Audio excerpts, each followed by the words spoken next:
Hi everyone, welcome back to the Challengers 2024। तो आज हम पढ़ने वाले हैं convex lens and concave lenses.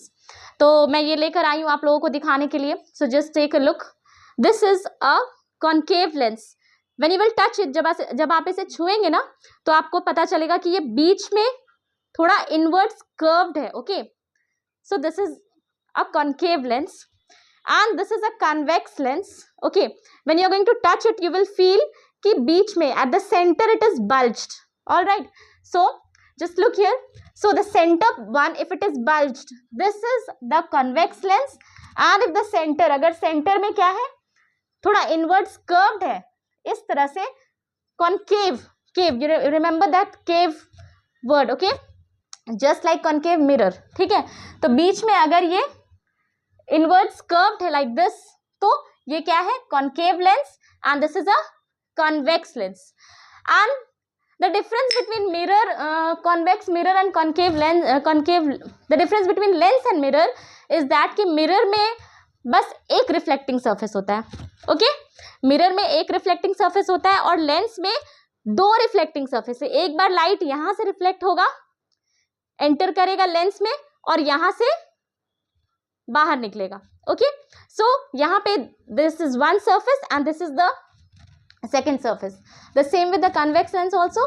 तो लेंस में क्या होता है कि there are two reflecting surfaces. This is the first one and this is the second one. Okay, so we are going to see कि कन्वेक्स लेंस में अगर कोई रेज पैरेलल आ रहा है तो कन्वेक्स लेंस में कैसे क्रॉस करेगा. यहाँ थोड़ा रिफ्रैक्शन होता है. Okay, there is a bending because light is entering from air to glass, but we take it negligible when we are doing ray diagrams. Okay, अभी यहाँ पे हम लोग एक्सप्लेन नहीं करेंगे उसको.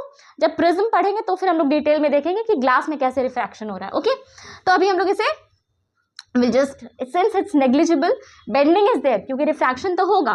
ठीक है ना, बेंडिंग तो हो रहा है. ठीक है, लेकिन यहाँ पे नेग्लिजिबल है. रे डायग्राम्स को सिंप्लीफाई करने के लिए हम एक सिंपल सा स्ट्रेट लाइन लेंगे. ओके, तो दिस रे will pass like this.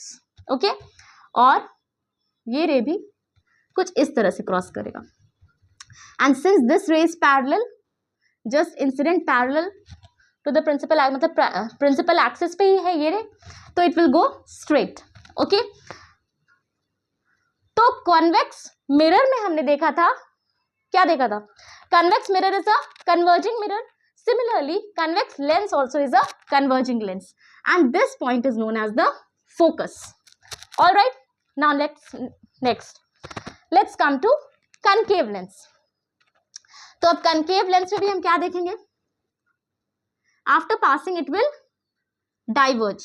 Okay, after passing this mirror, it's sorry lens, the rays are going to diverge. अब यहाँ डाइवर्ज हुआ है तो फोकस कहाँ होगा, just at the point where it appears to be diverging from.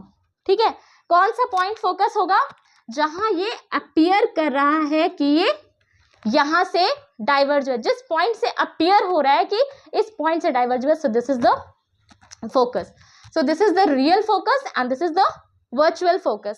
Exactly the same thing happened in the case of mirror also. ठीक है, तो mirror और lens में ये दोनों almost same है. सिर्फ difference क्या है, the difference is that here there are two surfaces और mirror में क्या था, बस ऐसे था mirror, था ना हमारा, और ये क्या था, इस तरह से था हमारा mirror, है ना. अब हमने क्या किया, दो reflecting surface बना दिया. तो ये क्या बन गया, लेंस बन गया. Okay, so you don't have to be confused.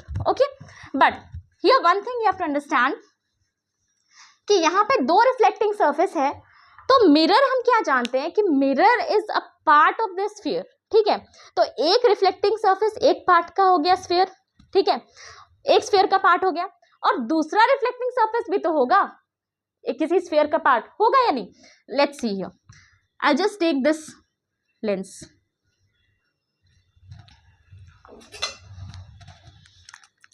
I'll use just two colors so that you may understand. ठीक है, तो अब हम क्या देखेंगे, ये ब्लू सरफेस जो है ये वाला, okay, so this is a part of this sphere, alright, and ये जो ब्लैक, ये जो नेक्स्ट सरफेस है ये भी किसी स्फीयर का पार्ट है, isn't it? It means there are two spheres, दो स्फीयर का ये पार्ट है, ओके, सो इस सर्कल का सेंटर होगा यहाँ इस स्फीयर का, और इस स्फीयर का सेंटर होगा यहाँ, okay, so you can name it as centre of curvature 1, centre of curvature 2, क्योंकि ये एक सरफेस, ये दूसरा सरफेस, ओके, नो, ये हमारा 1 है और ये वाला स्फीयर हमारा 2 है, ठीक है।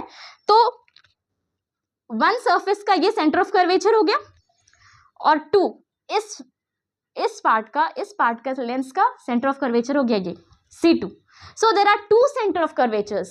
So when you are doing ray diagrams, okay, in center of curvature, you will see that there is F1, F2, 2F1, 2F2. So there's nothing to worry about, ठीक है, nothing to worry. Just क्या है, क्योंकि 2 surfaces है इसलिए F1, F2 है, okay, और कोई डिफरेंस नहीं है. It's very simple. The line joining these 2 center of curvatures will be principal axis. Exactly, we can check here. This is one surface and this is the other surface. So ये वाला जो surface है, okay, तो इस sphere का part होगा, तो इसका सेंटर ऑफ कर्वेचर हो गया ये centre, not centre of curvature, centre of curvature तो मिरर का होगा और लेंस का होता है, स्फीयर की जब बात करेंगे तो हम सिर्फ सेंटर बोलेंगे, ओके, तो दिस इज, इस स्फीयर का सेंटर हो गया ये, okay, now again we have 2 centres, centre of curvatures C2 and C1, तो इस सरफेस के लिए सेंटर ऑफ कर्वेचर C1, इस सरफेस के लिए centre of curvature 2, again the line joining these 2 surfaces will be principal axis, ठीक है। अब you don't have to get confused, all right, I'll just draw and show it to you.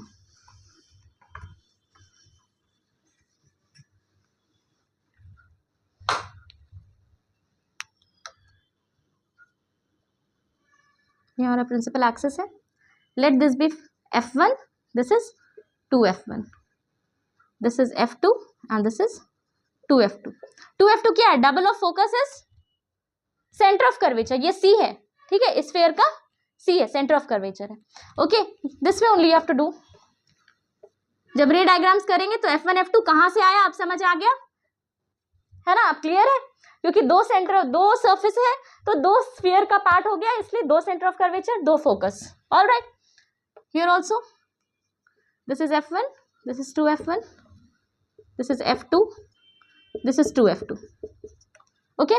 F1, इसको भी F1 consider कर सकते हो, इसको F2 भी कंसिडर, इट डजेंट मैटर, किसी को भी 1 ले लो, किसी को भी 2 ले लो, okay, it's up to you.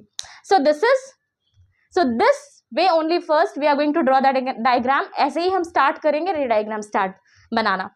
Image, object हमेशा यहाँ होगा, इमेज हमेशा इधर बनेगा, ऑब्जेक्ट हमेशा यहाँ होगा, इमेज विल फॉर्म देयर.